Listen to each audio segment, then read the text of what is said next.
Doctor Babasaheb आंबेडकरांचा नातू असूनही त्यांना एवढा जनाधार मिळाला नाही तेवढा जनाधार रामदास आठवलेंना मिळाला. रामदास आठवले या देशामध्ये कायम सत्तेबरोबर राहिले, कारण वंचित वारंवार जे पॉईंट पुढे आणत गेले, जे मुद्दे त्यांना काँग्रेसला ब्लॅकमेल करण्यासाठी वापरत आली, ते सर्वच्या सर्व हे काँग्रेस हे भारतीय जनता पक्षाने RSS कडून आलेले. आज वंचित आघाडीमुळे काँग्रेसचं फारसं नुकसान होणार नाही याची मला खात्री आहे. भारतीय जनता पक्षाला आणि RSSला त्याचा फारसा फायदा होईल असं नाही, कारण वंचित आघाडीमध्ये उभे राहणारे कार्यकर्ते जे आहेत त्या कार्यकर्त्यांचं मात्र सामाजिक आणि राजकीय जीवन धोक्यात येईल. आचारसंहिता हा एक नवीन शब्द आला आणि आचारसंहितेने राज्यकर्त्यांच्या नाड्या आवळल्या गेल्या आणि आपल्याला सत्तांतरच बघताना मिळालं. आणि विज्ञान आणि तंत्रज्ञानावर काम करणारा एक जबरदस्त वर्ग ॲक्टिव्ह झाला आणि त्यांनी मोदी साहेबांची निवडणूक 2014ची विज्ञान आणि तंत्रज्ञानाचा परिपूर्ण वापर करून त्यांनी ती समाजमनावर आणि मतपरिवर्तन होण्यासाठी त्याचा पुरेपूर वापर करून घेतला. बाळासाहेब ठाकरे यांच्यावर प्रबोधनकार ठाकरे यांचे संस्कार होते, ते त्यांच्या अंतर्मनामध्ये कुठेतरी असणार. त्या अंतर्मनामधले विचार त्यांना कधी कधी उद्रेक करायला भाग पाडत होते आणि त्याचा परिणाम हळूहळू होत तो उद्धव ठाकरेंपर्यंत आला. त्यासाठी संघाच्या एका वर्गाने खूप मोठं काम लिखाणाद्वारे करून टाकलं आणि त्यांनी हिंदुत्व लोकांमध्ये जसं त्यांनी शाब्दिक दृष्ट्या रुजवण्याचा प्रयत्न केला तसा त्यांनी कृतीतून देखील तो शब्द लोकांमध्ये पसरवला. 20 वर्षाच्या कालावधीमध्ये त्यांनी लोकांमध्ये हा शब्द झिरपवला. चळवळ आणि राष्ट्रीय संघाची चळवळ या दोन्ही एकाच वेळी यांचं बाळंत झालं.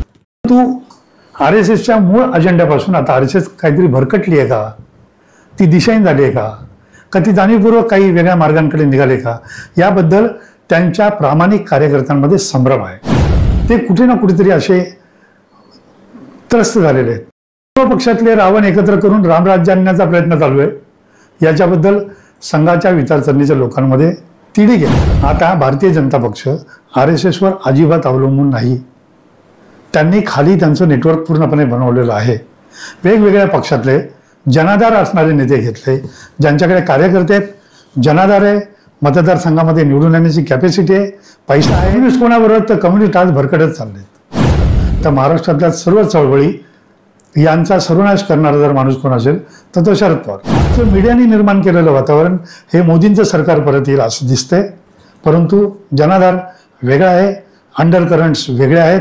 हे अंडर करंट्स जर नीट आले तर त्यामध्ये यावेळेला राष्ट्रीय स्वयंसेवक संघाची लोक सुद्धा भारतीय जनता पक्षाच्या विरोधात मतदान करतील. आज देखील मोदींबद्दल समाजामध्ये जे अंडर करंट्स आहेत ते विरोधात आहेत. गोंधळाचं वातावरण निर्माण होणं हे खरं तर राजकीय पक्षांना कितीही मारक असलं तरी भांडवलशाहीसाठी ते खूप पोषक वातावरण असतं. एक काळ होता जेव्हा मध्यम वर्ग चळवळींचं नेतृत्व करायचा होता, परंतु सध्याचा मध्यम वर्ग हा चळवळीपासून अंडर करंट्सचा वापर कसा करायचा, अंडर करंट्सला कसे फुलारे फुलवायचे किंवा त्याचा कसा स्फोट घडून आणायचा, हे मध्यम वर्गाचं काम आहे.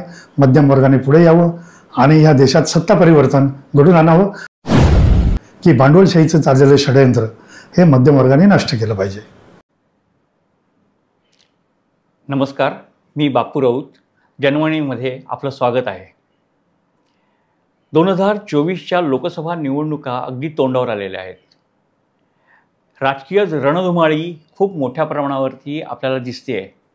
कोण जिंकणार, कोण हरणार, कोणाची सत्ता येणार, कोण विरोधी बाकांवर बसणार, हे अनेक प्रश्न आज आपल्यापुढे आहेत. नेमकं काय होणार आहे? आज आपल्यासोबत आहेत गणेश अष्टेकर.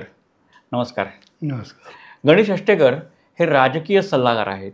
अनेक राजकीय पक्षांना ते सल्ला देतात. हे व्यावसायिक सल्लागार असल्यामुळे अनेक राजकीय पक्ष त्यांच्या संपर्कात असतात. त्यांना नेमकं काय वाटतं, त्यांची मतं काय आहेत, एकंदर राजकारण नेमकं कुठल्या पातळीवरती आहे, या सगळ्या प्रश्नांची आपण उत्तर शोधण्याचा प्रयत्न करूया. गणेश अष्टेकर, नमस्कार. नमस्कार. आजचं राजकीय वातावरण हे नेमकं गोंधळाचं आहे. नेमकं कोण कुठल्या पक्षात आहे, कोण कुठल्या पक्षात आहे, पक्षांची वाटाघाट झालेली आहे. महाराष्ट्रातलं हे चित्र आपल्याला दिसतंय. ते या सगळ्या पार्श्वभूमीवरती नेमकं तुम्हाला काय वाटतं की आता काय होऊ शकतं? नमस्कार बापूजी. नमस्कार. आपण जो प्रश्न विचारलात खरं तर तो सर्वसामान्य लोकांना पडलेला प्रश्न आहे, राजकीय कार्यकर्त्यांना देखील तो प्रश्न पडलेला आहे, अनेक पक्षांना देखील त्यांच्या कार्यकर्त्यांना आणि नेत्यांना असा प्रश्न पडलेला आहे. परंतु या सर्व गोष्टींच्या पाठीमागे जी मोठी यंत्रणा काम करते, ती यंत्रणा नक्की कसं विश्लेषण करते यावर मी प्रकाशझोत टाकण्याचा प्रयत्न करणार आहे. भारत देश 1952 सालापासून निवडणुकांना सामोरं जात आहे. गेल्या अनेक वर्षांपासून जे नवीन वातावरण येते त्या वातावरणाचा खरं तर अभ्यास करणं खूप गरजेचं आहे. वेगवेगळे पक्ष येत आहेत, आघाड्या होत आहेत, युत्या होत आहेत. या सर्व गोष्टींचा परिणाम कार्यकर्त्यांवर होताना दिसतो. खरं तर ही कोणाची तरी गरज आहे. ती गरज नक्की कोणाची आहे याचा जर आपण नीट अभ्यास केला, त्याचं जर नीट विश्लेषण करण्याचा प्रयत्न केला तर आपल्याला लक्षात येईल की या निवडणुका घडवण्यामागे, लढवण्यामागे आणि कार्यक्रम देण्यामागे एक खूप मोठी यंत्रणा काम करते. ती यंत्रणा आता जागतिक लेवलला देखील पोहोचलेली आहे. या देशातल्या काही संस्था, या देशातला मीडिया, या देशातले भांडवलदार आणि जगभराच्या ज्या कंपन्या आहेत त्या देखील आता याच्यामध्ये हस्तक्षेप करताना दिसतात. त्यामुळे गोंधळाचं वातावरण हे निर्माण होणं साहजिक आहे आणि गोंधळाचं वातावरण निर्माण होणं हे खरं तर राजकीय पक्षांना कितीही मारक असलं तरी भांडवलशाहीसाठी ते खूप पोषक वातावरण असतं आणि म्हणून भांडवलदार हे अशा पद्धतीचं वातावरण राहावं यासाठी कायम प्रयत्न करत असतात. गणेशजी, भांडवलदार सत्तांतर घडवतात असं म्हटलं जातं.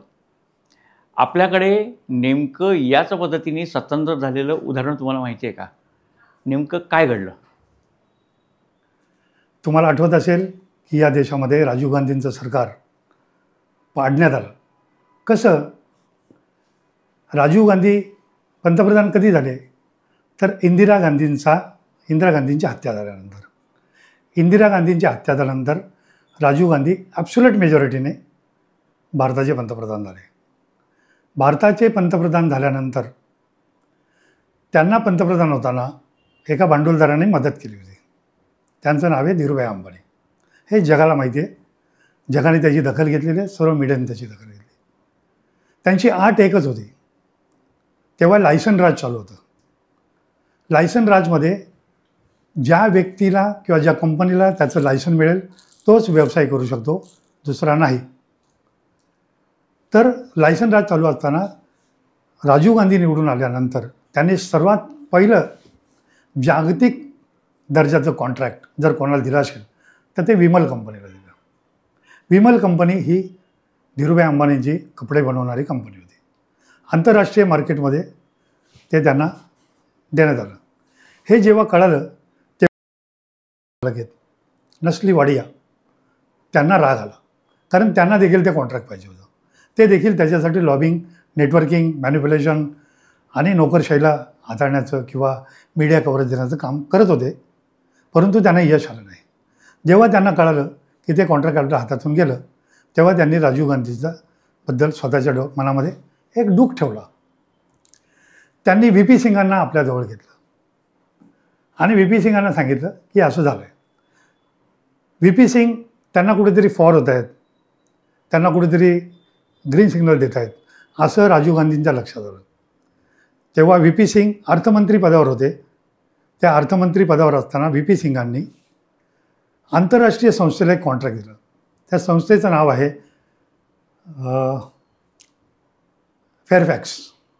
या फेअरफॅक्स कंपनीने, ही कंपनी आंतरराष्ट्रीय जे फ्रॉड्स होतात, जे पैसे स्विस बँकेत पडतात त्यांचे फ्रॉड बाहेर काढणारी कंपनी आहे असं सांगितलं जातं.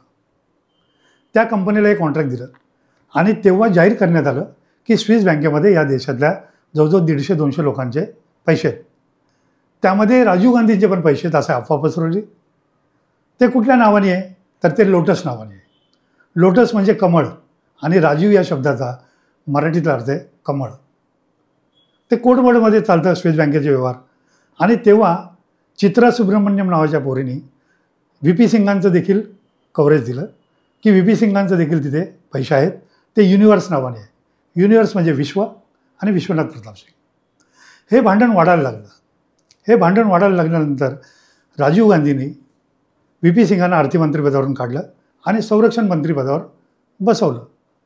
संरक्षण मंत्रिपदावर बसल्यानंतर त्यांना एका आय एस ऑफिसरनी बोफर्सची फाईल दिली आणि सांगितलं की साहेब याच्यामध्ये 180 कोटी रुपयाचा भ्रष्टाचार झाला आहे. ते 180 कोटी किकबॅक असतं. किकबॅक म्हणजे कमिशन, जे गव्हर्नमेंटनी 2% फायनल केलेलं आहे. गव्हर्नमेंटने कुठलंही आंतरराष्ट्रीय डील होतं त्याच्यामध्ये किकबॅक देतात. त्या किकबॅकमध्ये कोण होते तर इटलीचा सोनिया गांधींचा मित्र होता क्वाट्रोची. या क्वाट्रोचीचा आधार घेऊन त्यांनी सोनिया गांधी आणि राजीव गांधींना टार्गेट करण्याचा प्रयत्न केला. जेव्हा त्यांना हे लक्षात आलं की याच्यामध्ये सर्व व्ही.पी. सिंग आणि हीच कंपनी आहे, तेव्हा एक घटना अशी घडली की या घटनेने राजीव गांधींचं संपूर्ण राजकीय घर बदनाम होण्याचं एक षडयंत्र रचलं गेलं. इंडियन एक्सप्रेस समूहाने आंतरराष्ट्रीय मार्केटमधून काही मशिनरी आणली होती आणि त्या मशिनरीची अबकारी भर त्यांनी भरला नव्हता. एक्साईज ड्युटी भरलेली नव्हती. इथल्या यंत्रणांनी राजीव गांधींच्या ते लक्षात आणून दिलं की आपल्याला त्या मशिनरी सीज करायला लागतील, ताब्यात घ्यायला लागतील, नाहीतर त्यांच्याकडून आपल्याला ते एक्साईज ड्युटी घ्यावी लागेल. राजीव गांधींनी त्यांना परवानगी दिली आणि त्या लोकांनी इंडियन एक्सप्रेसवर धाड टाकली, सर्व मशिनरी ताब्यात घेतली. इंडियन एक्सप्रेस समूह सर्वीकडे त्यांच्या विरोधात गेला. इंडियन एक्सप्रेस समूहाचा महाराष्ट्रातला पेपर कुठला तर लोकसत्ता. लोकसत्तामध्ये तेव्हा माधव गडकरी होते.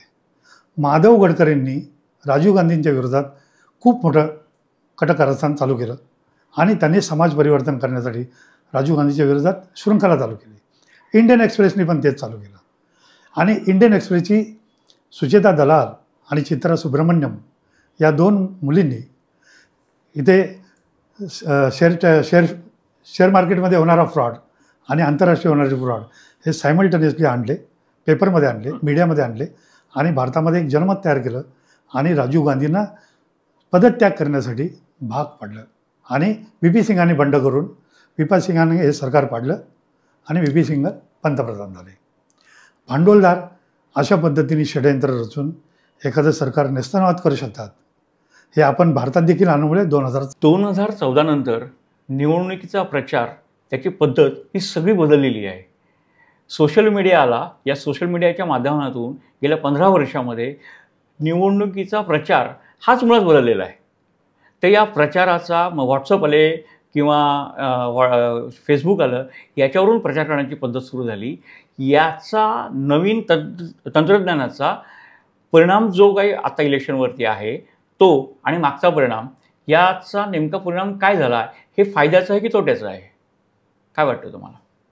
2014 नंतर ज्या निवडणुका आल्या त्या निवडणुकींच्या आधीसुद्धा तुम्हाला डोकावून बघावं लागेल.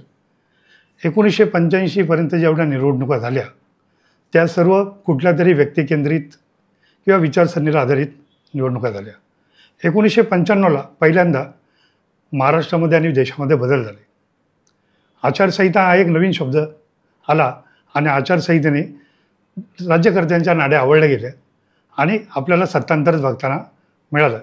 2014ला नरेंद्र मोदी आणि त्यांच्या पाठीमागे असणारी यंत्रणा यांनी विज्ञान आणि तंत्रज्ञानाचा चपकल वापर करून तरुणांना भुरळ घातली, मतदारांना भुरळ घातली आणि लोकांना कन्व्हिन्स करता त्यांनी त्यांना कन्फ्यूज करून मतपरिवर्तन आणि सत्ता परिवर्तन घडून आणलं. त्याचा परिणाम त्याच्यानंतरच्या पिढीने जो स्वीकारला तो आता आपण नीट समजून घेऊया. 1995ला या देशामध्ये पहिल्यांदा मोबाईल दिसायला लागले. तेव्हा काही विशिष्ट लोकांकडे फक्त ते होते. अगदी आमदार खासदारांना देखील माहीत नव्हतं. पेनड्राईव्हमध्ये काय असतं, पेनड्राईव्ह काय असतो हे देखील बऱ्याच लोकांना ज्ञात नव्हतं. परंतु 2014च्या इलेक्शनपर्यंत टेक्नॉलॉजी हळूहळू डेव्हलप होत गेली आणि विज्ञान आणि तंत्रज्ञानावर काम करणारा एक जबरदस्त वर्ग ॲक्टिव्ह झाला आणि त्यांनी मोदी साहेबांची निवडणूक 2014ची विज्ञान आणि तंत्रज्ञानाचा परिपूर्ण वापर करून त्यांनी ती समाज मनावर आणि मतपरिवर्तन होण्यासाठी त्याचा पुरेपूर वापर करून घेतला. 2014 नंतर 2019ची जी निवडणूक आली त्यामध्ये खरं तर मोदी सरकारला आणि त्यांच्या पाठीमागे असणाऱ्या यंत्रणांच्या लक्षात आलं की हे बुमरँग होत आहे, हे आपल्यावरच बुमरँग होते. त्यामुळे त्याचा त्यांनी वापर कमी चालू केला. परंतु ही तंत्रज्ञान आणि विज्ञान हे इतर राज्यकर्त्यांनी आणि इतर राजकीय पक्षांनी उचलण्याचा प्रयत्न केला. तोपर्यंत आपल्याकडे फेसबुक आलं, व्हॉट्सअप आलं, ट्विटर आलं, अनेक गोष्टी प्रसारमाध्यमांच्या आणि समाज माध्यमांच्या पुढे आल्या. त्यांचा वापर करण्याची जी पद्धत आहे ती पद्धत या देशामध्ये अनेक लोकांना माहीत नव्हती, लोक ती करायला लागली. एका अमेरिकन तंत्रज्ञानातील विद्वान माणसाने भारताबद्दल एक सुंदर असं वाक्य वापरलं आहे. तो म्हणतो की भारतातली जी लोक आहेत त्यांच्याकडे सुंदर असं एक वेपन आलेलं आहे आणि त्या वेपनाचा वापर कसा करायचा हे त्यांना कळत नाही. त्यासाठी त्याने एक इंग्लिश, खरं तर आपला अपमान होईल असं ते वाक्य आहे, परंतु त्यामध्ये तथ्य देखील आहे. तो असं म्हणतो की a fool with a tool is still a fool. मूर्खाच्या हातात हत्यार आलेलं आहे तरी तो मूर्खासारखाच वापर करतो. आत्ता या तंत्रज्ञानाचा आणि विज्ञानाचा वापर कसा करायचा याचा आजही या देशामध्ये सुंदर पद्धतीने वापर केला जात नाही. खरं तर या गोष्टींचा फक्त दोनच गोष्टींसाठी वापर होतो. एक तर मतदारांना कन्व्हिन्स करणे किंवा मतदारांना कन्फ्यूज करणे. आत्ताचा जो काळ आहे तो लोकांना, मतदारांना कन्फ्यूज करण्याचा काळ आहे, त्यांना संभ्रमित करण्याचा काळ आहे, त्यांच्यापर्यंत निगेटिव्ह गोष्टी पोचवण्याचा काळ आहे. त्यामुळे इथून पुढच्या काळामध्ये तंत्रज्ञानाचा कितीही कोणी वापर केला तरी मतदारांनी आणि सर्वसामान्य लोकांनी आणि राज्यकर्त्यांनी याच्याकडे फारसं गांभीर्याने बघण्याची गरज नाही. शिवसेना आणि भाजप हे दोघं राजकीय आणि नैसर्गिक मित्र आहेत असं आजवर भाजप आणि शिवसेना हे दोघंही सांगत होते. आज दोघंही वेगळे झालेले आहेत आणि दोघंही शिवसेना, काँग्रेस आणि राष्ट्रवादी आणि इतर डावे पक्ष यांच्याबरोबर एकत्र आहेत, निवडणूक लढवत आहेत.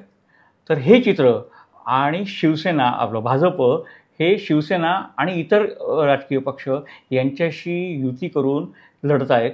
तर हा जो एक विचारांचा विरोधाभास आहे, तो विचारांच्या विरोधाभासाकडे मग ही विचारधारेची लढाई आहे असं जे म्हटलं जातं त्याला बगल मिळलेली जाते किंवा ते बाजूला पडलं जातं. त्याकडे तुम्ही कसं बघता? आपण जर नीट लक्षात घेतलं तर 85-85च्या दशकामध्ये प्रमोद महाजन आणि बाळासाहेब ठाकरे यांनी व्यापक हिंदुत्वासाठी एकत्र येण्याचा निर्णय घेतला आणि त्यावर त्यांनी पुढे राजकीय आणि सामाजिकदृष्ट्या प्रवास करण्याचा निर्णय घेतला. परंतु त्या पाठीमागची जी खरी वैचारिक गोम आहे ती आपण समजून घेऊया. बाळासाहेब ठाकरे मराठी माणसाच्या मुद्द्यावर जोरदार जनआंदोलन उभं करत होते. त्यांनी मराठी माणसाला न्याय देण्याचा देखील प्रयत्न केला. परंतु त्यांना आता जगभर किंवा देशभर जर राजकीयदृष्ट्या आपलं वलय वाढवायचं असेल तर त्यांना हिंदुत्वाचा मुद्दा व्यापक अर्थाने स्वीकारणं गरजेचं होतं. अनायासे भारतीय जनता पक्ष हिंदुत्वाच्या मुद्द्यावर भारतामध्ये आपलं आंदोलनं किंवा आपलं राजकीय काम करण्याचा प्रयत्न करत होते. आणि अशाच काळामध्ये प्रमोद महाजन साहेबांनी आणि बाळासाहेब ठाकरे यांनी आपली युती करण्याचा धाडसी निर्णय घेतला आणि त्यांनी 1995ला सत्तासुद्धा हस्तगत केली. परंतु गोम इथे आहे की बाळासाहेब ठाकरे यांच्यावर प्रबोधनकार ठाकरे यांचे संस्कार होते. ते त्यांच्या अंतर्मनामध्ये कुठेतरी असणार. त्या अंतर्मनामधले विचार त्यांना कधीकधी उद्रेक करायला भाग पाडत होते आणि त्याचा परिणाम हळूहळू होत तो उद्धव ठाकरेंपर्यंत आला. उद्धव ठाकरेंनी देखील अनेक वर्ष काही ठिकाणी स्वतःची कुचंबना करत, काही ठिकाणी अपमान सहन करत व्यापक अर्थाने हिंदू आणि मराठी या मुद्द्यावर BJP बरोबर राहण्याचा ठराव केला, मान्य केलं. परंतु कालांतराने त्यांना त्यांच्या अंतर्मनातील विचार हे गप्प बसून देत नव्हते. म्हणून त्यांना भारतीय जनता पक्षाचं हिंदुत्व आणि आपलं हिंदुत्व याच्यामधली तफावत लक्षात यायला लागली. आम्हाला शेंडी दानव्याचं हिंदुत्व नको, तर आम्हाला लोकांचं पोट भरणारं हिंदुत्व हवं. अशा पद्धतीचं करत करत अखेर त्यांच्या पोटातलं त्यांच्या ओठात यायला लागलं आणि त्या दोघांमध्ये जी दुफळी निर्माण होत गेली ती हिंदुत्वाच्या मुद्द्यावर होताना दिसते. परंतु ती हिंदुत्वाच्या मुद्द्यावर झालेली नाही, तर ती केवळ आणि केवळ राजकीय मुद्द्यांवर झालेली आहे. आणि ते राजकीय मुद्दे ज्या पद्धतीने भारतीय जनता पक्ष हाताळण्याचा प्रयत्न करते त्यातून एक झालं की त्यांनी 2 पक्ष फोडले. उद्धवजींचा शिवसेना देखील त्यांनी फोडली आणि शरद पवारांची राष्ट्रवादी काँग्रेस देखील त्यांनी फोडली. आता या त्याच्यामध्ये असा प्रॉब्लेम झाला आहे की सर्वच पक्ष सत्तेत आहेत आणि सर्वच पक्ष विरोधात आहेत. त्यामुळे कार्यकर्त्यांची कुचंबना झाली आणि मतदारांची देखील कुचंबना झाली. हिंदुत्वाच्या याच्यावर जावं तर इकडे देखील हिंदुत्ववादी आहेत, तिकडे देखील हिंदुत्ववादी आहेत. मराठी माणसाचा मुद्दा पकडावा तर इकडे देखील मराठींचं हित बघणारे पक्ष आहेत, तिकडे देखील मराठी माणसाचं हित बघणारे पक्ष आहेत. याच्यामध्ये कार्यकर्ते आणि मतदार यांच्यामध्ये एक संभ्रम निर्माण झाला आहे की आपण नक्की कुठल्या मार्गाने गेलं पाहिजे. आणि या संभ्रमाचा फायदा घेणारी एक यंत्रणा माध्यमांच्या माध्यमातून कार्यरत आहे हे मात्र कार्यकर्त्यांना आणि जनतेला समजत नाही. परंतु राज्यकर्ते त्या बाबतीत सजग आहेत, जागृत आहेत, त्यांना हे पक्क ठाऊक आहे. म्हणून त्यांनी मतदारांना गृहीत न धरता उमेदवारी आपण जाहीर केल्यात आणि त्या उमेदवारी देताना देखील त्यांनी जी चालढकलपणा चालवला आहे तो चालढकलपणा हा मतदारांना गृहीत धरून चालवलेला आहे हे आपल्याला स्पष्ट दिसतं. तुम्ही अगदी नेमकं म्हणालात. हिंदुत्व हा शब्द नेमका कुठून आला? तर सावरकरांनी हिंदुत्व नावाचं एक पुस्तक लिहिलं होतं, त्यातून हिंदुत्व हा शब्द आला. या हिंदुत्व शब्द हा संघ परिवाराने हायजॅक केला आणि हिंदुत्व हा खूप मोठ्या प्रमाणावरती लोकांपुढे आणला. आजचं सगळं राजकारण हे हिंदुत्वाभोवती फिरलेलं जात आहे. हे सगळं राजकारण, अगदी शिवसेनासारखा पक्षसुद्धा जो अजिबात हिंदुत्ववादी नाही, तो पक्षसुद्धा हिंदुत्वाबद्दलच बोलतो आहे. ही सगळी गंमत आहे. आणि या गमतीबद्दल किंवा एकंदर राजकीय समजुतीबद्दल, लोकांच्या समजुतीबद्दल आणि राजकारण्यांच्या समजुतीबद्दल नेमकं काय म्हणायचं आहे तुम्हाला? तुमचं विश्लेषण काय? खूप चांगला प्रश्न आहे हा. खरं तर या प्रश्नाबद्दल खूप संभ्रम संपूर्ण जगामध्ये आणि देशामध्ये आहे. हिंदुत्व म्हणजे काय हे आजवर ना संघाला नीट मांडता आलेलं आहे, ना उद्धव ठाकरेंना नीट समजलेलं आहे. किंबहुना ते उद्धव ठाकरेंच्या समजण्याच्या बाहेर आहे. ते काय आहे हे जर आपण नीट समजून घेतलं तर तुमच्या लक्षात येईल की हा फक्त एक पॉलिटिकल गिमिक्स आहे, बाकी काही नाही. आपण त्याच्यावर प्रकाशझोत टाकूया. तुमचं म्हणणं बरोबर आहे की हिंदुत्व हा पहिल्यांदा सावरकरांनी वापरला शब्द, त्यानंतर तो RSSने हायजॅक केला. RSSने हायजॅक अशा अनेक गोष्टी केलेल्या आहेत. त्यांना अख्खा सावरकर मान्यच नाही. समग्र सावरकर मान्य असणारा RSSमध्ये एक पण माणूस नाही. जे चांगले, जे आपल्या हिताचे, जे आपल्या विचारसरणीला मान्य होऊ शकेल, जे आपल्या विचारसरणी पुढे घेऊन जाऊ शकेल असे विचार स्वीकारण्याची जगभर एक पद्धत आहे. त्यात RSS पण त्याच्यात येते आणि कम्युनिस्ट पण त्याच्यात येतात. RSSने हा मुद्दा उचलण्याचं कारण असं आहे की त्यांनी सर्वात पहिलं लोकांमध्ये हे पसरवलं की आपण सर्व हिंदू आहोत आणि मग आपण हिंदू आहोत तर आपण हिंदुत्वासाठी लढलं पाहिजे. मग हिंदुत्व म्हणजे काय? तर त्याची प्रतीक आली, त्याची पुस्तकं आली, त्याच्या प्रतिमा आल्या, त्याचं सिद्धांत आला, त्याच्यानंतर त्याच्यासाठी लागणारे जे काही ओव्या आहेत, रचना आहे, या सर्व गोष्टी आल्या.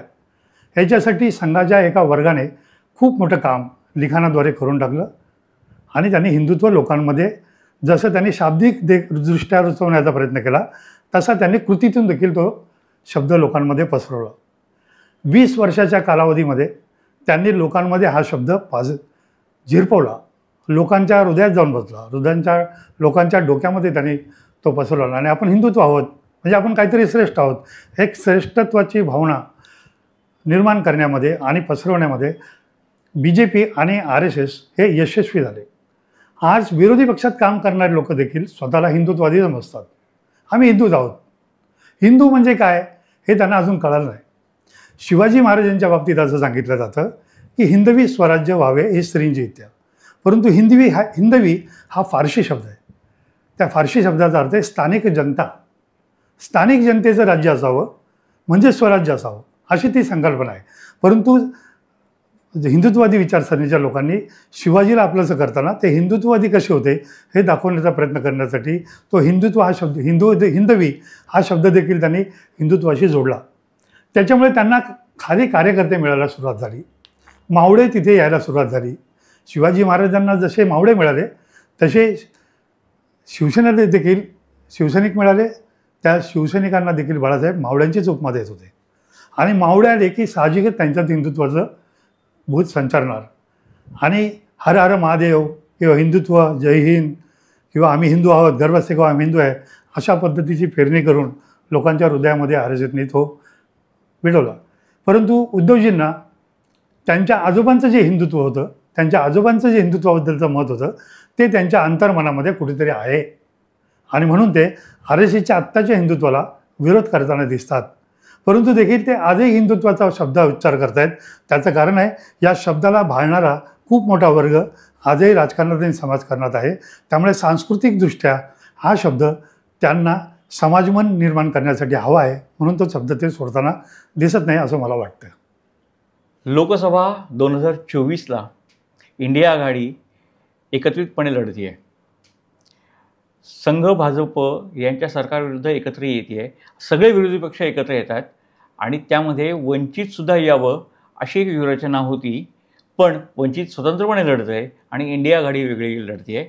या दोघं एकत्र न आल्याचा परिणाम इंडिया आघाडीवरती काय होईल आणि वंचितवरती काय होईल असं तुम्हाला वाटतं? बापूसाहेब, भारतीय राजकारणामध्ये जे नवीन नवीन वळणं येतात त्या वळणांचा जर तुम्ही नीट सापेक्षपणे अभ्यास केला तर तुमच्या लक्षात येईल की अशा अनेक यंत्रणा काम करून वेगवेगळ्या लोकांना राजकारणामध्ये सोडत असतात.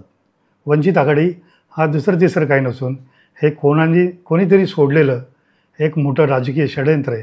ते आपण नीट समजून घेऊया. प्रकाश आंबेडकर हे डॉक्टर बाबासाहेब आंबेडकरांचे नातू आहेत.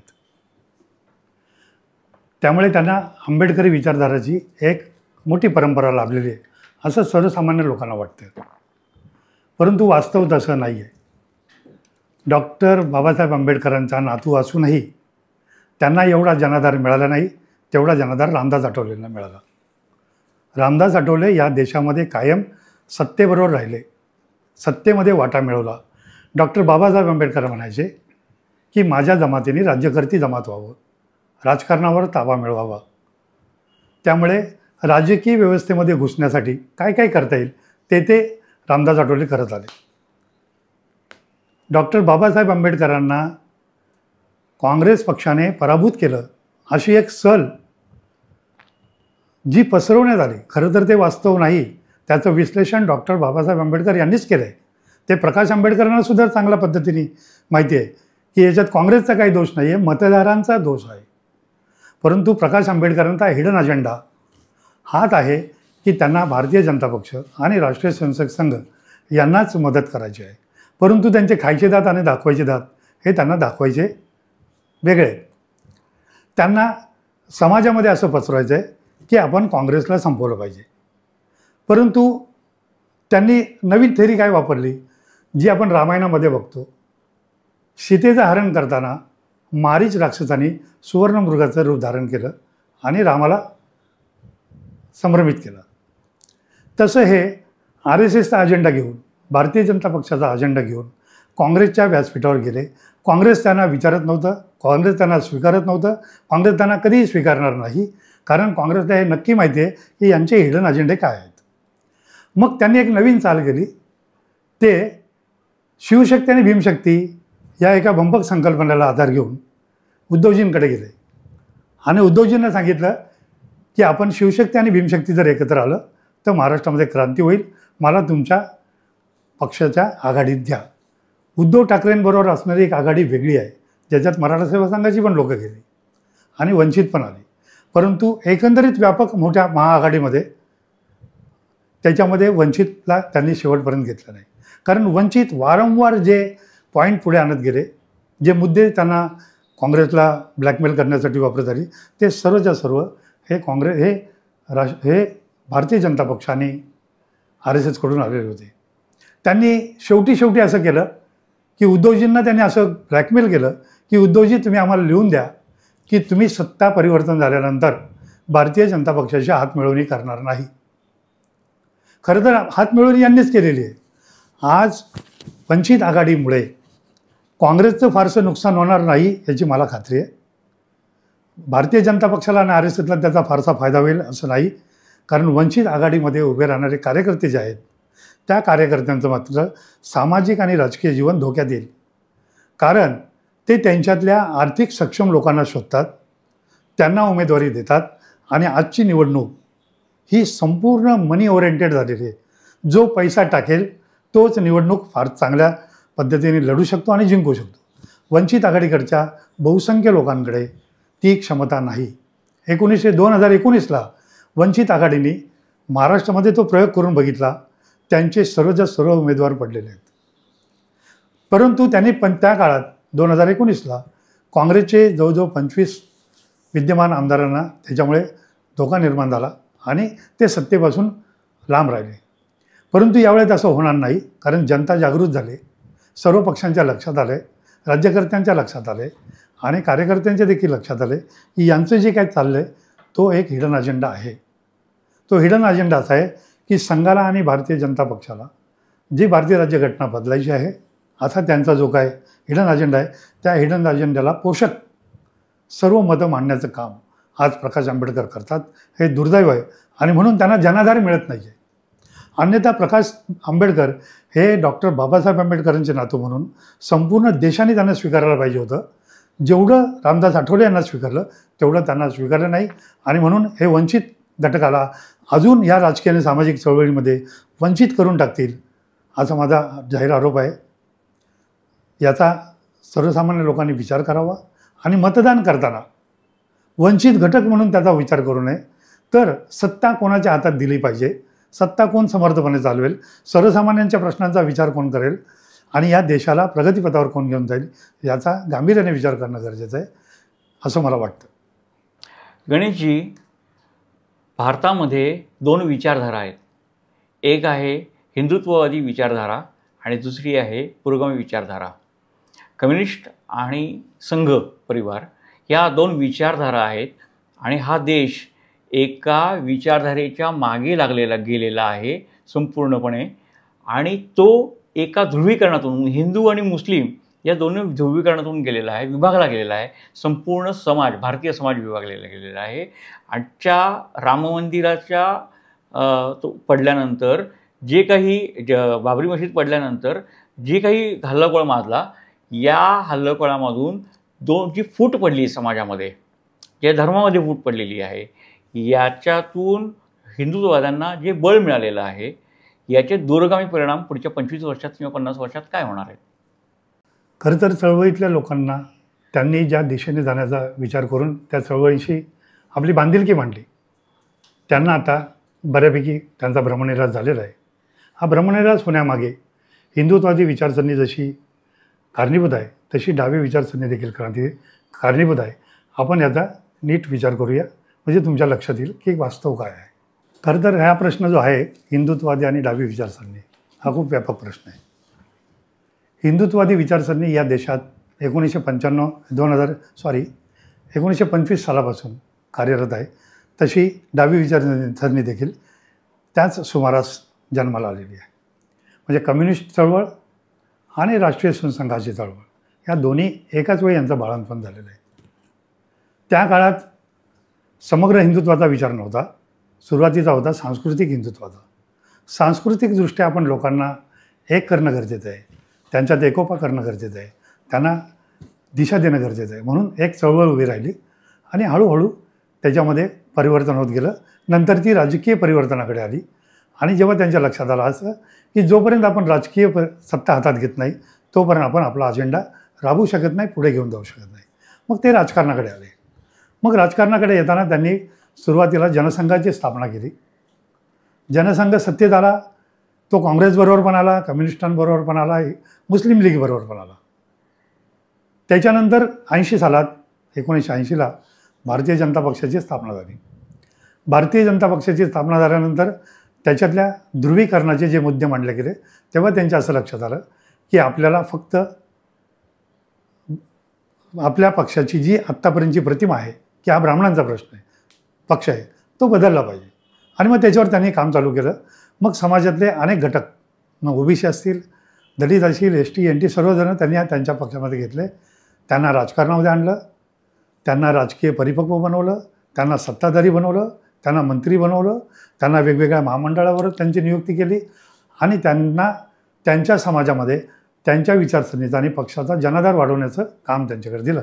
त्या लोकांनी देखील सुरुवातीच्या काळात इमानईद्वारे हे काम केलं. त्यातून तो पक्ष फोफावला, वाढला आणि आपण बघतो की 2014ला तो ॲब्सोल्यूट मेजॉरिटीने सत्तेवर आला. ह्याच्या आधी वाजपेयींचं पण सरकार आलं होतं, परंतु त्याच्यामध्ये अनेक पक्ष होते. आजही अनेक पक्ष आहेत, परंतु ॲब्सोल्यूट मेजॉरिटी मोदी साहेबांकडे आहे. त्यामुळे RSSचा जो अजेंडा आहे तो राबवण्यासाठी त्यांनी प्रामाणिक प्रयत्न चालवले दिसतात.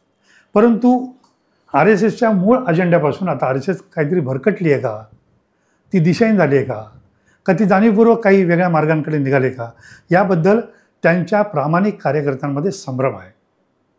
ते कुठे ना कुठेतरी असे त्रस्त झालेले आहेत. त्यांना कुठे ना कुठेतरी सल आहे की आम्ही जे स्वप्न बघितलं होतं, आमच्यासमोर जे स्वप्न मांडलं होतं, त्या स्वप्नांच्या विरोधातही काहीतरी चालू आहे. सर्व पक्षातले रावण एकत्र करून रामराज्य आणण्याचा प्रयत्न चालू आहे. याच्याबद्दल संघाच्या विचारसरणीच्या लोकांमध्ये तिढीक आहे.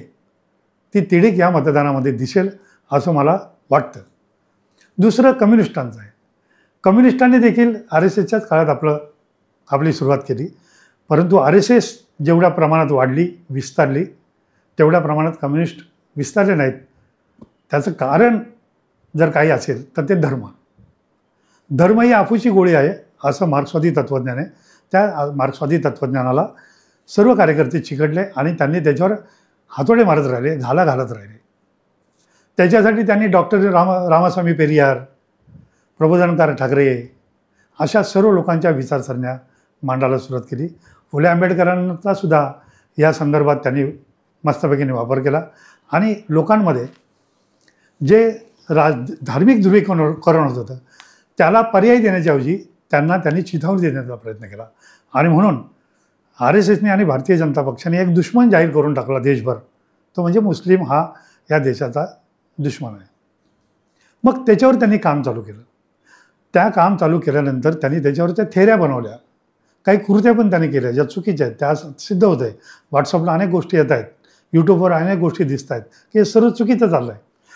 ते जे चुकीचं चाललं आहे ते प्रामाणिक RSSवाल्यांना, स्वयंसेवकांना पटत नाही आहे, त्यांच्या मनाला ते भावत नाही आहे.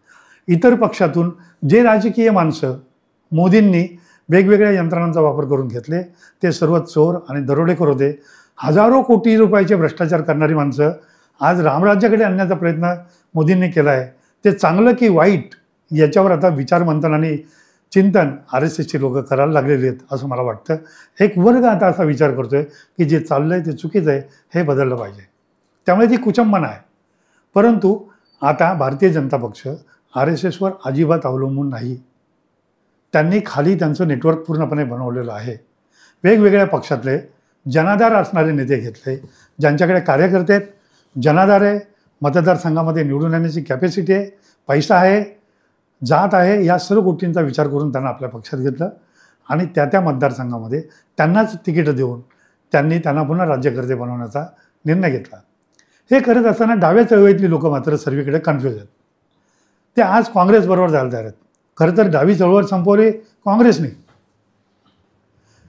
कम्युनिस्ट संपवले काँग्रेसने, या देशातले शेतकरी कामगार पक्ष संपवला काँग्रेसने, आंबेडकरी चळवळी संपवल्या काँग्रेसने आणि याला साथ होती भारतीय जनता पक्ष आणि शिवसेनेने. आज असं झालं आहे की भारतीय जनता पक्षाबरोबर एक शिवसेनेचा गट आहे, एक राष्ट्रवादीचा गट आहे. कम्युनिस्ट कोणाबरोबर तर कम्युनिस्ट आज भरकटत चालले आहेत. ते काँग्रेसबरोबर जातात, त्या काँग्रेसबरोबर आज शिवसेना पण आहे आणि राष्ट्रवादी पण आहे. शरद पवारांचं आजपर्यंत जर राजकारण बघितलं तर महाराष्ट्रातलं जर आपण राजकारण बघितलं तर महाराष्ट्रातल्या सर्व चळवळी यांचा सर्वनाश करणारा जर माणूस कोण असेल तर तो शरद पवार. पण आज शरद पवार हे इंडिया आघाडीचे घटक आहेत आणि कम्युनिस्ट देखील त्याच्याबरोबर आहेत. त्या कार्यकर्त्यांना जे खाली काम करत आहेत त्या कार्यकर्त्यांची कुचंबना होते. वरची लोकं आपला दुश्मन निर्धारित करतायत, त्याच्या विरोधात भूमिका मांडण्याचा प्रयत्न करत आहेत आणि खालच्या कार्यकर्त्यांनी त्यांच्या जवळचं वास्तव दुर्लक्ष करून वरची लोकं काय म्हणतायत याच्याकडे याच्यासाठी फक्त काम करायचं आहे. यातून एक द्वंद्व निर्माण झालं आहे आणि कार्यकर्ते कन्फ्यूज आहेत. उमेदवार कोणाच्या मागे जायचं, कोणाचा प्रचार करायचा, लोकांना कुठल्या मुद्द्यांवर आपण कन्व्हिन्स करायचं. दारिद्र्य, महागाई, बेकारी, भ्रष्टाचार, वशिलेबाजी हे मुद्दे आता बाजूला पडले.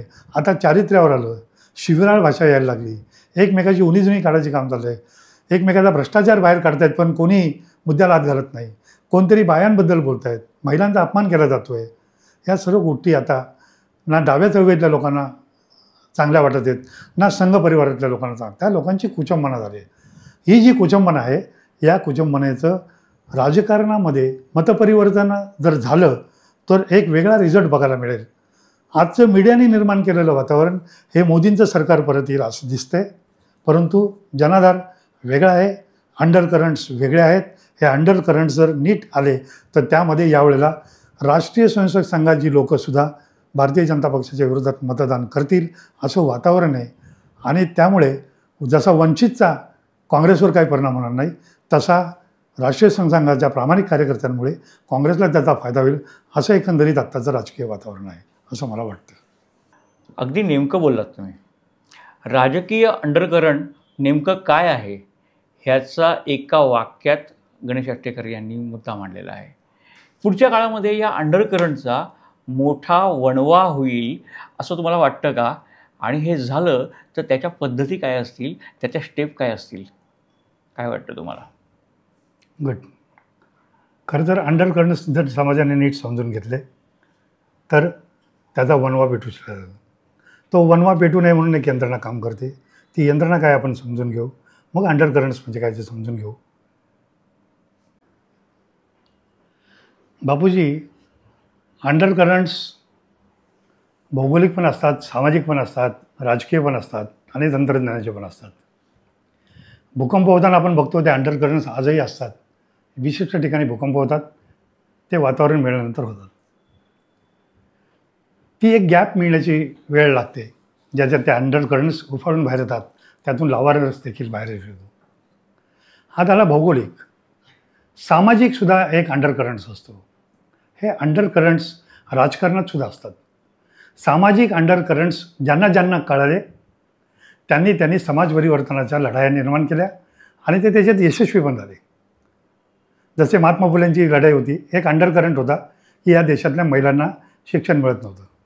तो अंडरकरंट समजण्याची क्षमता पहिल्यांदा दूरगामी पद्धतीने त्यांनी विचारात घेतली आणि त्याला व्यापक स्वरूप दिलं. ती चळवळ अजूनही चालू आहे.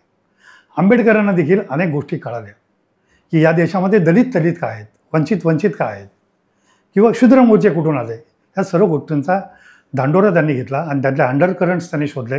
तर ते धर्मग्रंथात देखील त्यांना मिळाले. त्या धर्मग्रंथातले अंडरकरंट त्यांनी शोधले आणि रिडल्स ऑफ रामायण कृष्ण देखील त्यांनी लिहिलं. रिडल्स काय आहेत? सामाजिक. रिडल्स म्हणजे कोडी. हे मला पडलेलं कोडं आहे. हे कोडं आंबेडकरांनी विश्लेषण करून लोकांसमोर आणण्याचा प्रयत्न केला आहे. ती दोन्ही पुस्तकं लोकांनी वाचावीत असं मला वाटतं. जसे सामाजिक आणि भौगोलिक अंडरकरंट्स असतात तसे राजकीय देखील असतात. आपण बघतो की इंदिरा गांधीची अंडरकरंट्स, इंदिरा गांधीला जेव्हा अटक झाली आणीबाणीच्या नंतर, तेव्हा तिला असं त्यांनी विचारलं की आत्ताचे सध्याचे अंडरकरंट्स कोणाच्या बाजूने आहेत, तर तिला मिसगाईड करण्यात आलं की तुमच्याच बाजूने, म्हणून इलेक्शन डिक्लेअर झाली आणि इलेक्शनमध्ये इंदिरा गांधी पडल्या.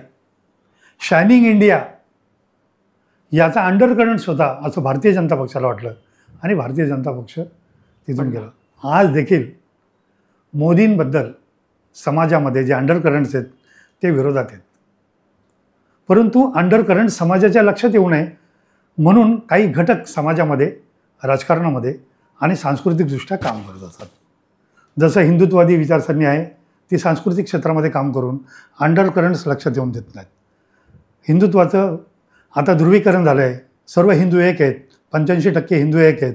आता आपण जर काही ठरवलं तर पुन्हा एकदा मोदींचं सरकार येईल आणि 2047 साली, तेव्हा मोदी असतील की नाही माहीत नाही, परंतु भारताला 100 वर्ष झालेले असतील स्वातंत्र्य होऊन, तेव्हा आपण कुठे असू याचं एक विजन देण्याचं काम त्या संघटनांमधून सुद्धा होते जे सांस्कृतिक चळवळीत काम करत आहेत.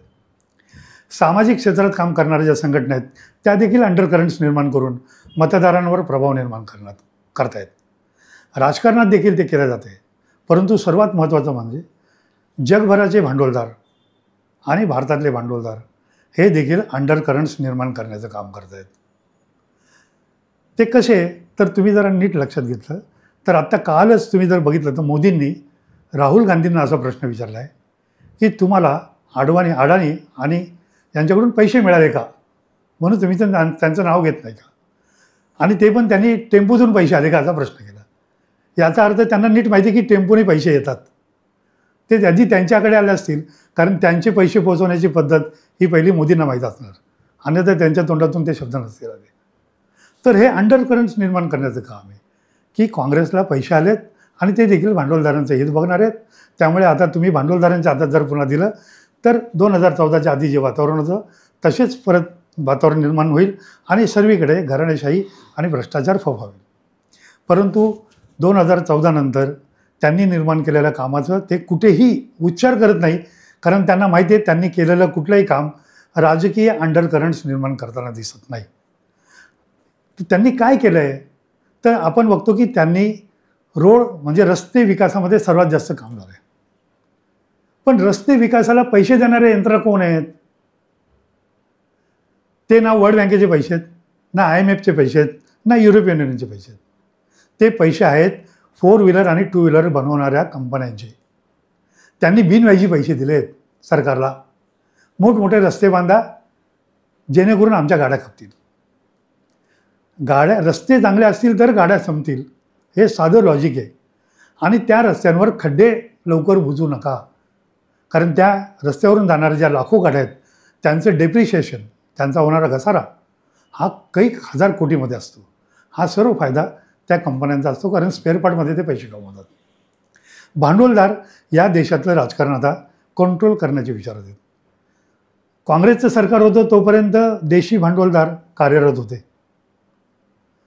भारतीय जनता पक्षाचं सरकार आल्यानंतर पहिले 6-7 भांडवलदार जे होते ते आता बाजूला पडले आणि नवीन 22 भांडवलदार त्यांनी देशभर उभे केले.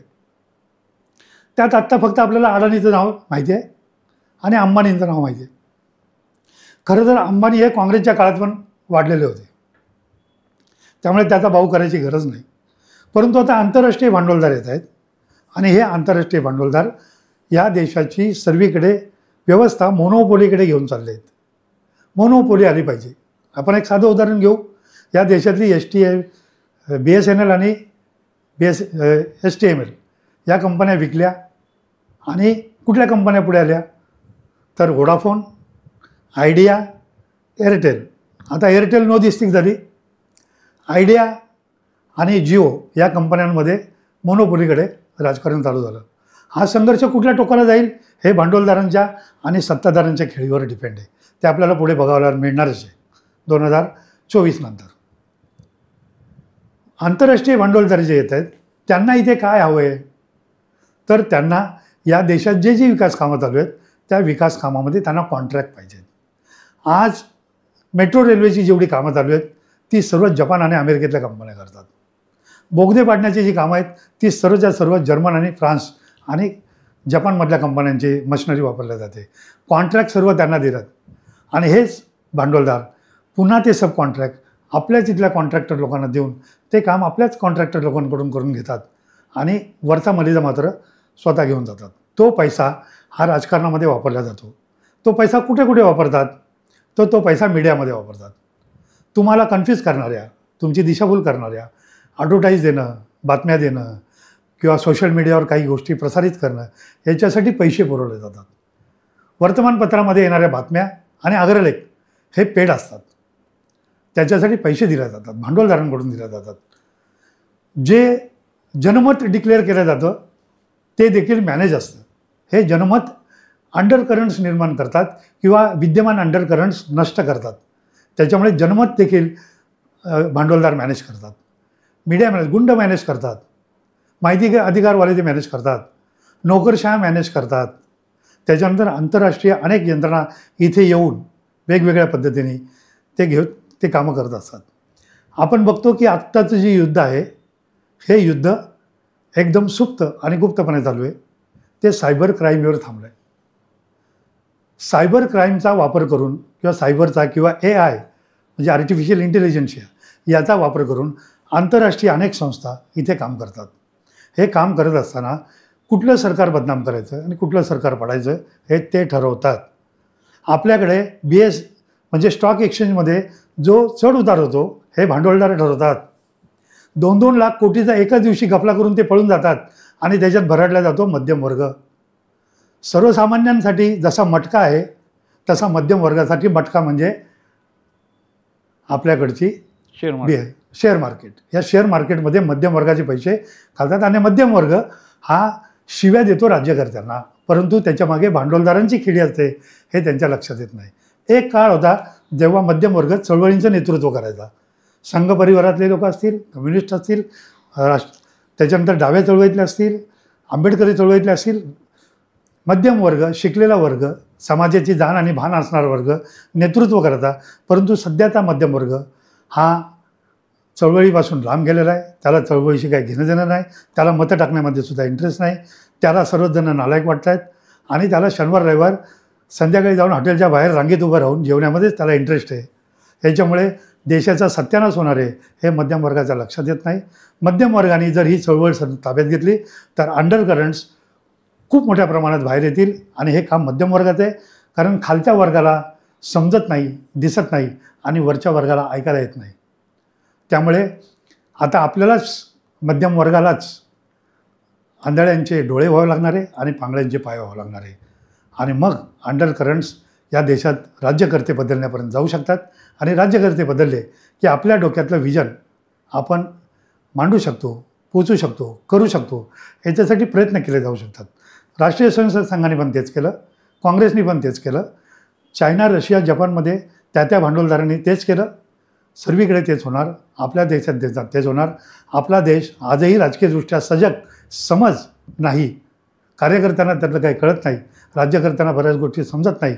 त्यामुळे अंडर करंट्सचा वापर कसा करायचा, अंडर करंट्सला कसे फुलारे फुलवायचे किंवा त्याचा कसा स्फोट घडून आणायचा, हे मध्यम वर्गाचं काम आहे. मध्यम वर्गाने पुढे यावं आणि ह्या देशात सत्ता परिवर्तन घडून आणावं. खालचा वर्ग ते करणार नाही, वरच्या वर्गाला त्याची गरज नाही. म्हणून मध्यम वर्गाला माझी विनंती आहे की भांडवलशाहीचं चाललेलं षडयंत्र हे मध्यम वर्गाने नष्ट केलं पाहिजे. गणेशजी, तुम्ही राजकीय विश्लेषक म्हणून इथे आलात, पण तुमचा राजकीय पार्श्वभूमी काय, तुम्ही नेमका राजकीय अभ्यास काय केला आहे, त्याबद्दल आम्हाला थोडीशी माहिती द्याल का तुमची? की मी MA with political science, international politics हा माझा स्पेशल सब्जेक्ट आहे. मी MA केलं.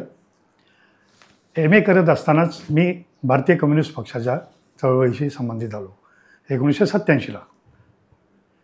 1987ला मी त्या चळवळीत आलो. विद्यार्थी संघटना, कामगार संघटना, युवक संघटना या संघटनांमध्ये मी सक्रिय झालो. त्याच्यानंतर मी पक्षाचा मेंबर पण झालो. सर्वीकडे माझं योगदान बघून त्याने मला पक्षाचा मेंबर केलं. त्या दरम्यान माझा अभ्यास पण चालू होता. मग माझं MA पूर्ण झालं. MA झाल्यानंतर मला थोडं फ्रस्ट्रेशन आणि डिप्रेशन आलं, कारण कम्युनिस्ट चळवळ ही क्रांतिकारक घडवणारी संघटना आहे. ती निवडणुकीमध्ये का अडकली हा मला कायम प्रश्न पडायला लागला. मग मी त्या चळवळीपासून थोडा लांब गेलो आणि 1995ला मला ट्रिमेंडस असं एक वळण मिळालं. 1995ला मी बाळासाहेब दांगट नावाच्या आमदारांचा PA झालो. विधिमंडळात मी त्यांचा अधिकृत स्वीय सहाय्यक, पर्सनल असिस्टंट मी झालो. तिथे मला विधिमंडळाचा अनुभव यायला लागला. 10 वर्ष मी विधिमंडळामध्ये PA म्हणून काम केलं. त्याच्यानंतर मला पार्लमेंटमध्ये काम करण्याची संधी मिळाली. प्रकाशबाबू पाटील यांचा मी पार्लमेंटरीयन सेक्रेटरी होतो. पार्लमेंटरीयन सेक्रेटरी असताना मी बघितलं की पार्लमेंटची एक प्रचंड मोठी लायब्ररी आहे. मी 2003ला जेव्हा वाजपेयींचं सरकार होतं तेव्हा मी तिथे होतो. त्या लायब्ररीमध्ये सुमारे 60 लाख पुस्तकं होती आणि वाचायला कोणीच नसायचं. मी एकटाच तिथं वाचक असायचो. मला तिथे जगभराच्या सर्व गोष्टी वाचायला मिळाल्या आणि मुळातच मी आंतरराष्ट्रीय राजकारणाचा अभ्यासक असल्यामुळे ती वाचन माझं वाढलं. कम्युनिस्ट असल्यामुळे सिस्टमचा अभ्यास करण्याची माझी एक स्वतःची हातोटी तयार झाली आणि मी पुन्हा महाराष्ट्रात आलो आणि मी हरिश्चंद्र पाटलांचा PA झालो. पुन्हा विधिमंडळामध्ये मी हरिश्चंद्र पाटलांचा PA म्हणून काम चालू केलं. आणि नंतर माझ्या लक्षात असं आलं की राज्यकर्त्यांना राजकारण शिकवण्याची गरज आहे. ते राजकारणात आहेत पण त्यांना राजकारण समजत नाही, त्यांना राजकीय जाणीव नाही, त्यांना समाजकारण कळत नाही, त्यांना राजकारण कसं चालतं ते कळत नाही, राजकारणाच्या पाठीमागे कोणाचे हात असतात ते त्यांना समजत नाही, हिडन अजेंडे काय असतात ते त्यांना कळत नाही, राजकीय डावपेच काय असतात ते त्यांना कळत नाही. मग मी नगरसेवक या लोकांना मार्गदर्शन करायला सुरुवात केली. नगरसेवक मी जवळजवळ 42 नगरसेवक आणि 5 जिल्हा परिषद सदस्य निवडून आणले माझ्या संकल्पनांनी. आणि मग मी आमदारांच्या मागे लागलो आणि उन्मेष पाटील 40 गावचे आमदार यांना आमदार बनवण्यामध्ये माझ्या संकल्पनांचा, माझ्या राजकीय डावपेचांचा सिंहाचा वाटा होता. आणि मी आमदारांमध्ये माझं नाव व्हायला लागलं. आणि मी 2014पासून आज 2024पर्यंत अनेक आमदारांना, अनेक खासदारांना डावपेच देण्याचं काम करतो, त्यांचं राजकीय प्रबोधन करण्याचं काम करतो, आंतरराष्ट्रीय यंत्रणा कशा काम करतात ते सांगण्याचं काम करतो आणि विश्लेषण देतो. हे विश्लेषण लक्षात आल्यानंतर मला असं वाटलं की आपण राजकीय विश्लेषक म्हणून सुद्धा काम करू शकतो. तर का नाही आपण लोकांमध्ये प्रबोधनाचं काम करावं, लोकांना या गोष्टी सांगाव्यात. आणि त्या अनुषंगाने मी माझा राजकीय प्रवास असा मोड करून मी राजकीय विश्लेषकाचा मोडवर आलो. त्याच्यात देखील माझे 6-7 वर्ष गेली आणि आज मी राजकीय स्ट्रॅटेजिस्ट म्हणून जवळजवळ 6 खासदार आणि 8 आमदारांना पूर्णपणे माझं बॅकग्राऊंड माहिती आहे. आता मी राजकीय स्ट्रॅटेजिस्ट म्हणून काम करतो आणि राजकीय विश्लेषण हा राजकीय स्ट्रॅटेजीचाच एक भाग आहे. गणेशजी, तुम्ही आज इथे आलात तर तुमचे खूप मनापासून आभार. खूप खूप धन्यवाद. धन्यवाद. थँक्यू. इथे मला संधी दिली त्याबद्दल मी तुमचे आभार मानतो.